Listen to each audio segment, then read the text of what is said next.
Hello, today I'll be going over requirement number 9, the restrict physical access to cardholder data. Now, 9.1, the first one is called appropriate facility entry, limit and monitor your physical access to systems in the cardholder data.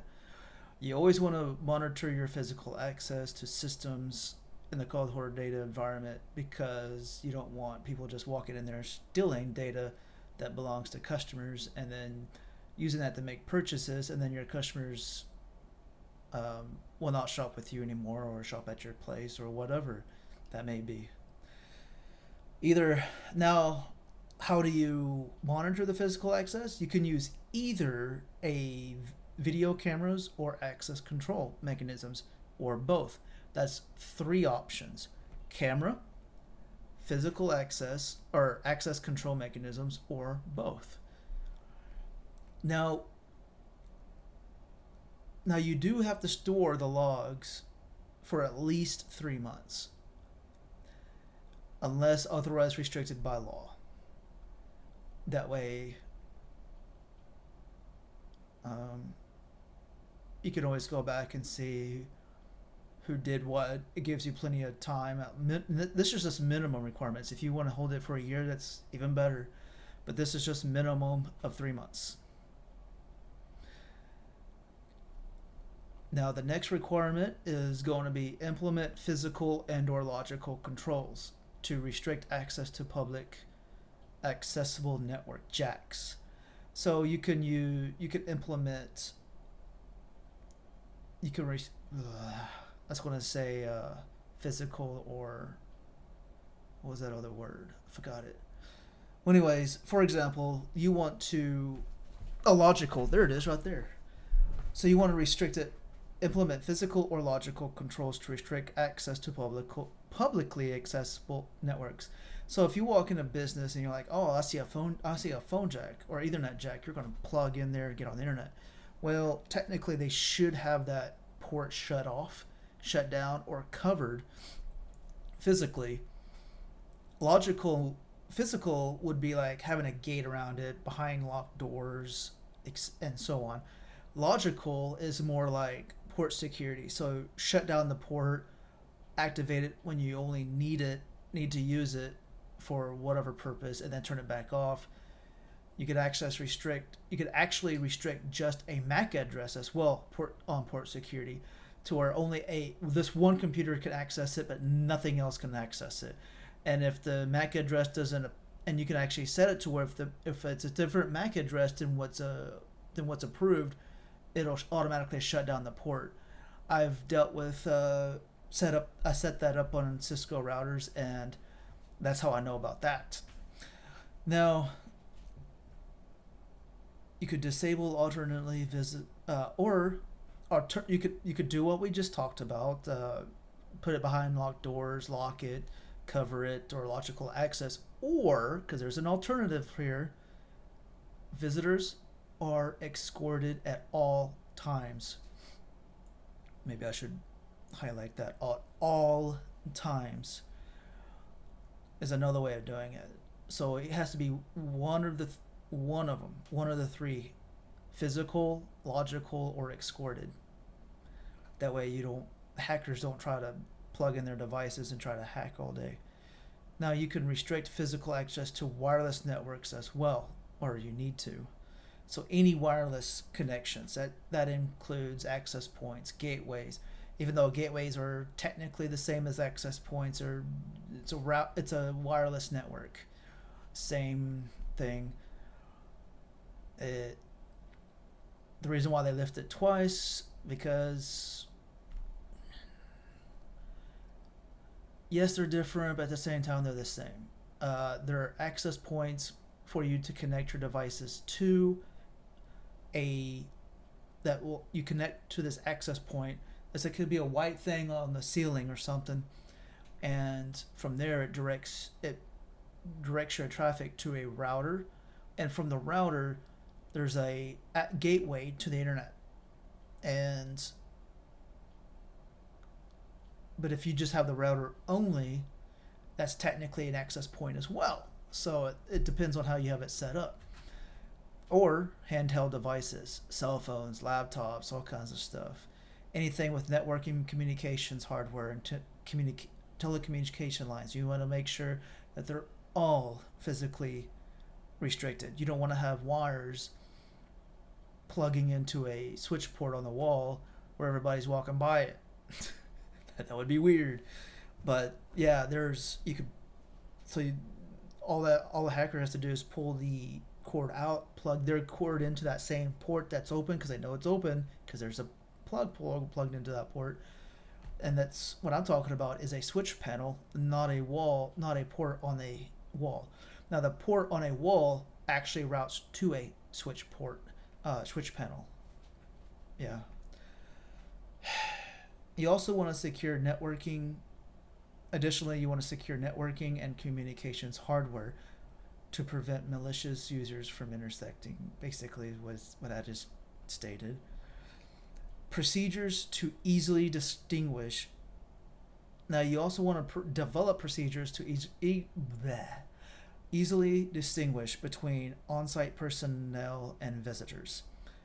Now, I have assignee badges and ID badges highlighted, but technically, you can have them wear gnome hats if you wanted to. A white hat, a gnome hat on top of their head that says visitor, and then workers can wear a green gnome hat saying worker, and then the security officer, anybody in security, can wear a red gnome hat. That's security. Basically, something to identify them and who. But you can. That's why it says an example is assigning badges, so that you can actually. There's other ways of doing it, but you want to easily identify them. You want to check them in. You want to make sure they're checked in. They log in, and on a visitor log, you want to make sure you document where they went to go visit, what time, and so on. Now you also want to revoke on-site personnel, revoking and terminating the ID badges. So you want to revoke or terminate ID badges as they leave the building, as they're gone for the day, and so on. Now you also want to control physical access for on-site personnel to sensitive areas. Now, sensitive areas are as follows. Access must be authorized and based on individual job function. So this is dealing with personnel now, not visitors, just to let you know. So you don't want the IT help desk having access to the server when that only the server administrator should have access to that server. That's just an example. Access is revoked immediately upon termination, and all physical access mechanisms such as keys, access cards, etc. are returned and disabled immediately. It doesn't matter if they get fired or they leave on their own terms. They could be good or positive why they leave, but you need to terminate any ID badges or anything they have that could give someone else access.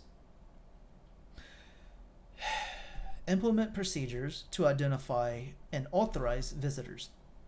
Now, this is going back to what I said in 9.2, procedures to identify on-site personnel. Now, 9.2 pertains to how to identify them, and then 9.4 is to authorize them. I know it says to identify and authorize, which is kind of weird. Anyways, procedures should include the following. Visitors are authorized before entering.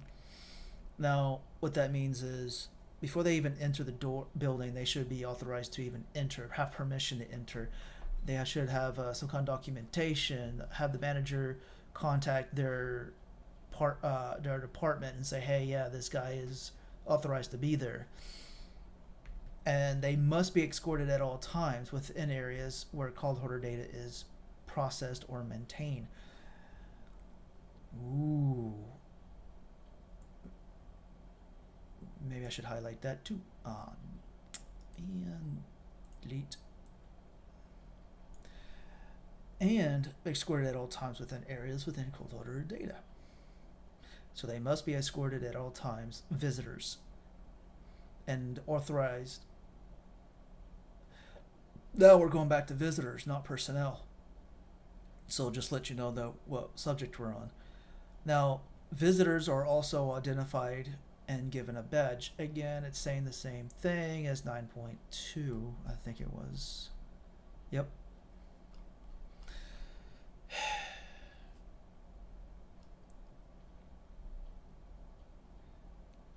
Basically, identify them. Basically, it kind of correlates with not the previous one as well. Visitors are authorized before entering, and then you have to identify them as visitors. So they're different. So let's say I try to walk into your a Microsoft, and I'm like, yeah, I'm authorized to be here. They authorize me. They call my company up. Hey, yeah, Donnie's supposed to be there. Okay, cool.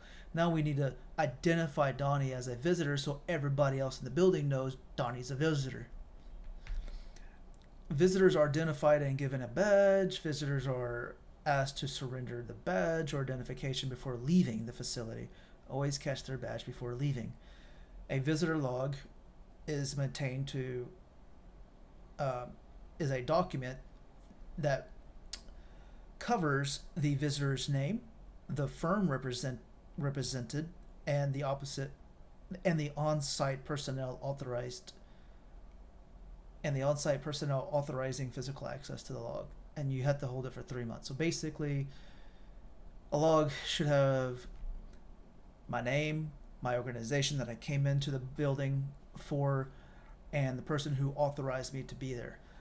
And you also have to hold this information for a minimum of 3 months, or unless otherwise restricted by law, of course, but minimum 3 months or more. So you can have it for 12 months or 13 years.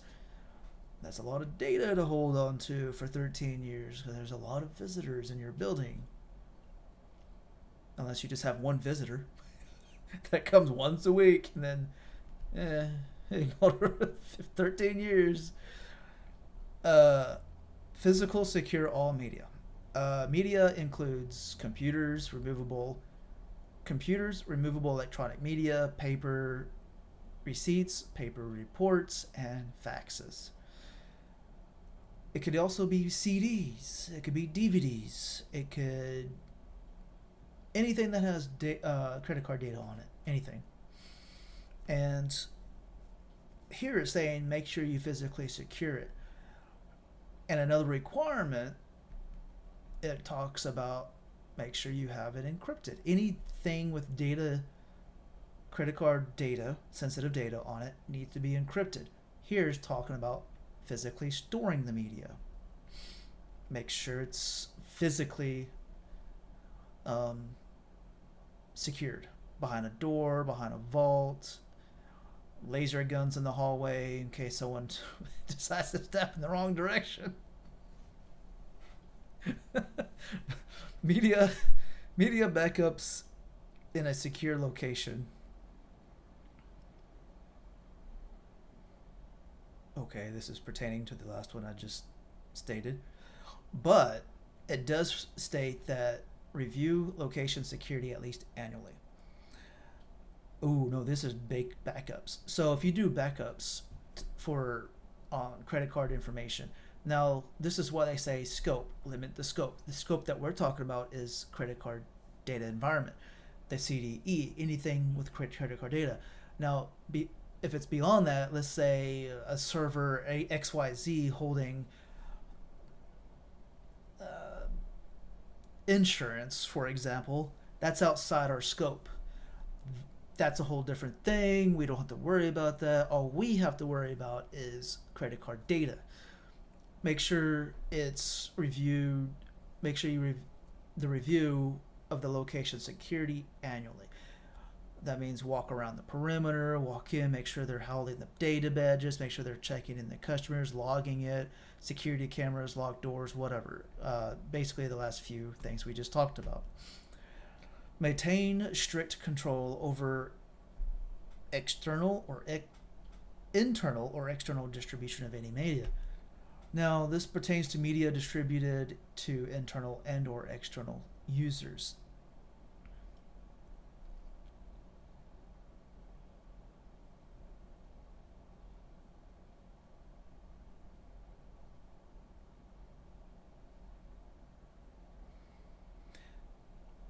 Now, according to the distribution of the material, make sure you classify this material that you're distributing.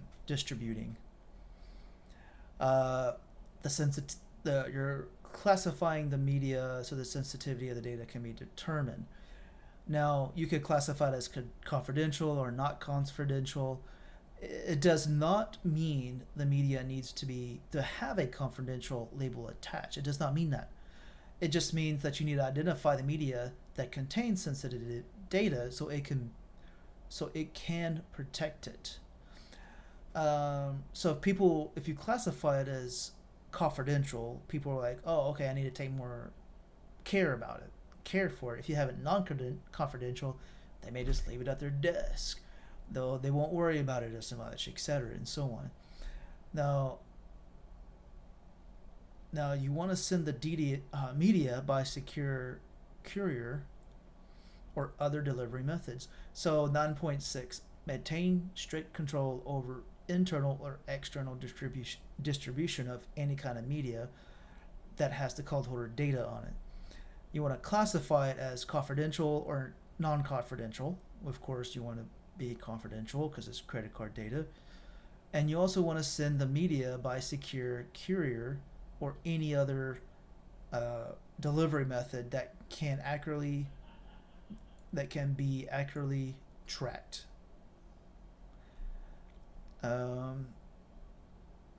That way you know if you're sending the media to another location, storage, to external person, you want to make sure, kind of like Brinks does with the money pickup. They go to the machines, pick up the money, take it to the bank, and drop it. Right? It's all secure. Now you don't have to be that heavily secured for credit card data, but you definitely need to track where it's going, how it's going, and when it's going to be there, the time frame, and all that other stuff. Now, you want to ensure management approves any media that is moved from a location as well. So now if you distribute any kind of media, internal or external, you have to classify it. You have to send the media by a secured courier or other delivery method that can be accurately tracked, and ensure that, and then you have to have a manager approval on top of it before it moves from a secured area. So it's just different layers of trying to secure the credit card data, the physical location of it. Now you want to maintain strict control over the storage and accessibility of the media. So properly, what this means is verify that the policy requires periodic media inventories. Maintain inventory logs of all media and conduct a media inventory at least annually. So that's two things that are annually. Maintain the inventory logs of all media on an annual basis so you can keep track of where it's at, if you've lost it, or you can track it, find out where it went. If it is not there, if it left the facility, and you do an audit check and you're like, oh, where is it at? Oh, it went to Iron Mountain. Okay, cool. What happened to Iron Mountain? Where did it go from there? Oh, it got shredded. Sweet. And the other annual thing was back up here. You want to review the location security at least annually as well, where it's being stored. So where it's being stored and logs of the media annually. You want to destroy media when it's no longer needed. And the reason, and by destroying it, you can shred it, incinerate it, which means set it to fire.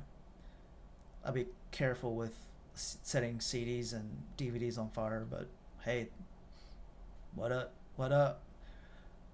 Or pulp hard copy materials. I'm not sure what pulp means, but I'm guessing I can Google it. You know what? Let's do this. Let's look it up. Um, so what I'm doing, I am going to go to this glossary.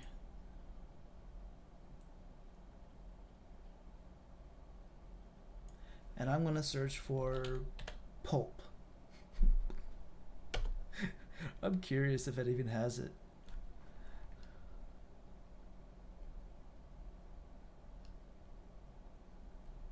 Did I spell it right?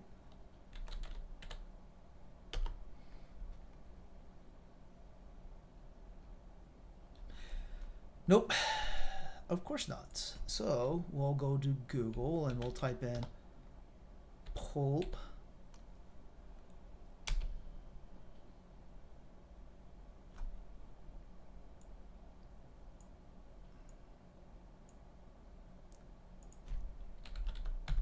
Hard copy.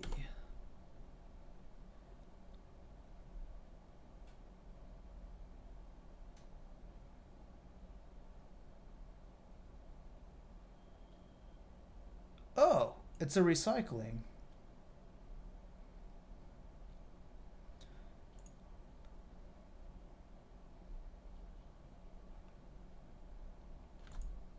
Control F, pulp. Shredding, burning, pulping, and pulverizing.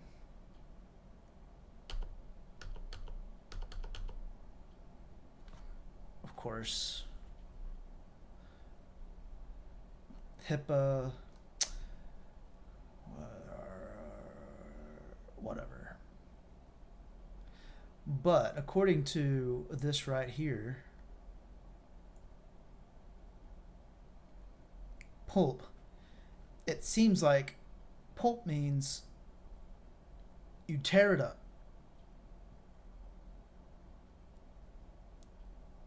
and water.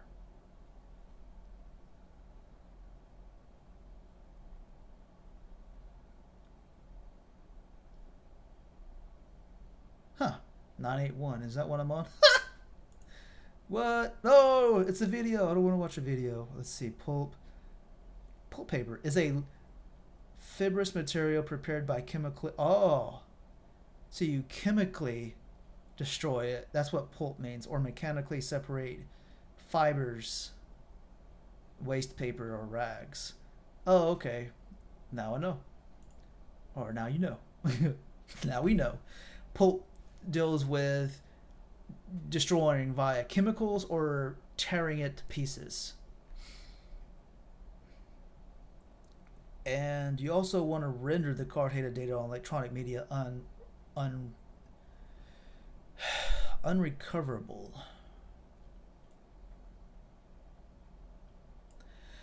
Now, if you're shredding it and carbonating or pulping the hell out of it, not sure why you care about if it being unrecoverable or not, because it at that point it is unrecoverable, correct? Now you can secure wipe it. Now if you're not going to, if you're not going to shred or if you're not going to do 981 technically, then you're going to secure wipe it through a program in accordance with industry accepted standards, or physically destroying the media. That's the same thing as 981. The only difference is 982 deals with secure wiping. Now the reason why you want to do this is because if you're throwing it away, there's such thing as dumpster diving. I thought it was just a thing that people just talk about, but apparently I had a know of people that I've worked with at previous companies that done dumpster diving, and I'm like, why the heck would you crawl into a dumpster smelling all and not only smelling really bad when you get out, but also you may end up contracting something. Who knows? There might be rats in it. And they're like, no, you're talking about they told me the version of the dumpster diving that they do, which is they go to the big dumpsters from companies. In the back of a company, you'll see these big old dumpsters. A lot of times, companies will dump a lot of electronics, computers, keyboards, mouses, whatever, screens, and people will go in there and take these things, either a to replace the broken stuff and then turn around and sell it on Amazon, or b they're trying to get information from the company. I've heard stories where they got a computer with a hard drive and it had a lot of people's information on it. So there's that. Now you could also throw it in a to be shredded containers. I've seen those really big blue ones. Sometimes they're black, but mostly blue. And when you put your stuff in there, your paper, and you can't get it back out because there's a lock on it. There's a physical lock on it, and only the like Iron Mountain can come out there and grab it. So if you throw paper in there that you didn't mean to throw in there, tough luck. You can't go back in there and get it. You have to call. You would have to call Iron Mountain and see and schedule a time for it to be back, or maybe there's no policy to retrieve it. Once it's gone in there, it's in there. Now you could secure wiping, degaussing, or physical destruction. We can look up degaussing if you want. But I'm just not interested. I already looked up the other one. You know what? Screw it. Let's look up degaussing. Hold on.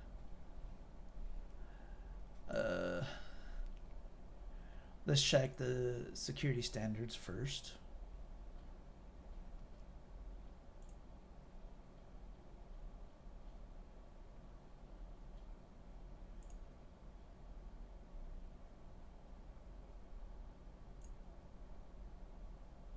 And type in degaussing.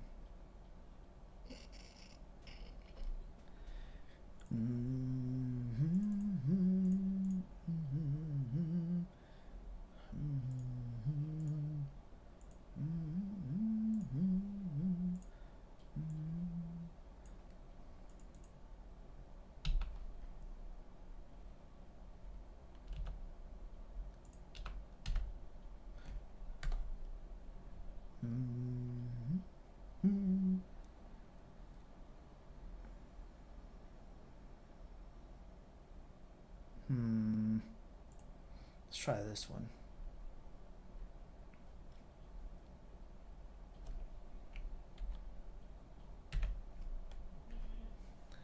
This is interesting. I just found the PDF version of this. Dude, I'm gonna save it. Okay. Also called disk degaussing. Okay, I already whatever process or technique that. Oh, you're demagnetizing it.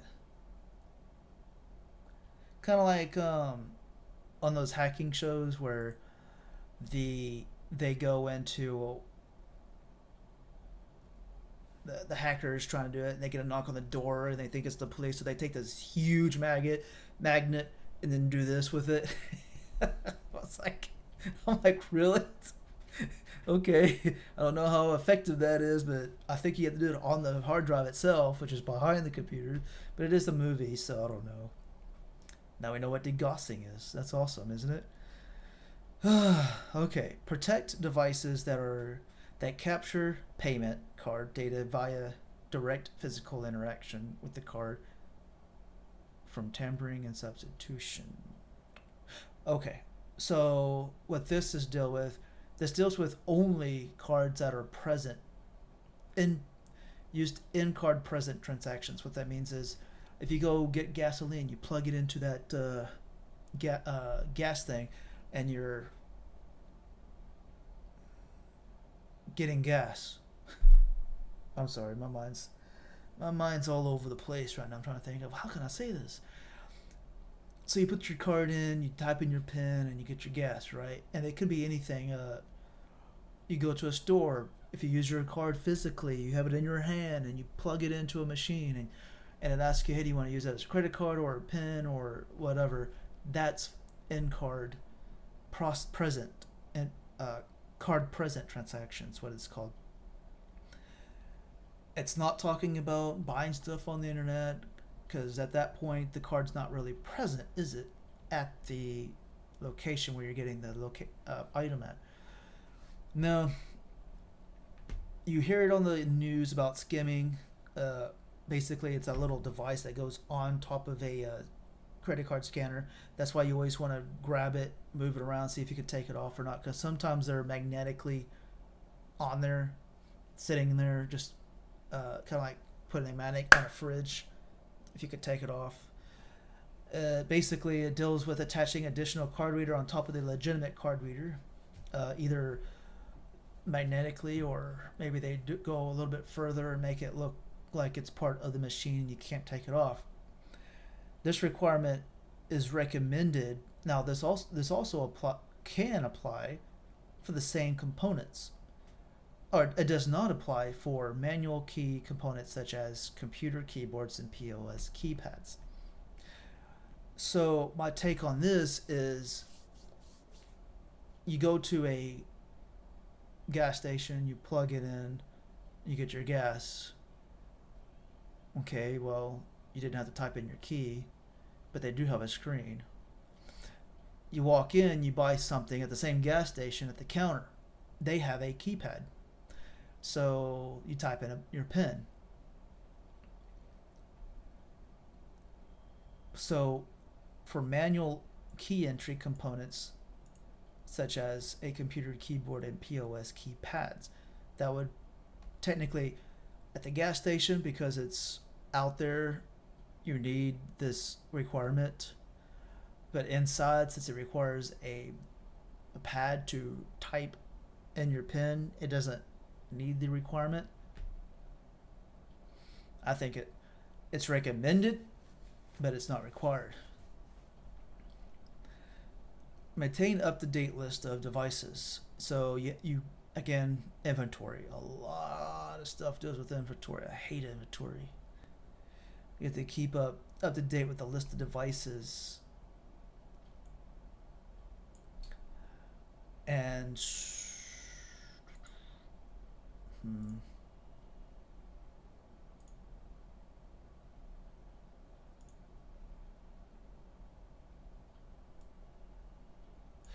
you have to keep up to date with list of devices, which helps an organization keeps track of where devices are supposed to be and quickly identify if devices is missing or lost, which goes back to what I said before about the securing the storing of credit card data physically. You want to keep a list and a log, find out where it's been, where it's going, and so on. You want to periodically inspect device services. There's another periodically. All devices are periodically inspected for evidence for tampering. Basically, it goes back to that gas station example I gave you. The frequency of inspections will depend on factors such as the location of device. What this means is public areas are more frequent, may have more frequent inspections. It's literally up to the location, up to the merchant, how often they want to do this. All we recommend is periodically. That can mean anything. It can be once a year, it can be twice a year, but at least once, but periodically. Just remember periodically. For example, but public areas may have more frequent inspections than one that is kept in a secure area or supervised. The type of frequency inspections determined by merchant annual risk as defined by their annual risk assessment process. So each company will have their own version of their annual risk. They could check it once a year. They could check it 3 or 4 times a year. The first 3 months, and then 2 months after that, and then 6 months after that, or whatever, just periodically. That's all we recommend. Make sure it hasn't been tampered with. And it says something about you could actually use like a secure marker. You can that's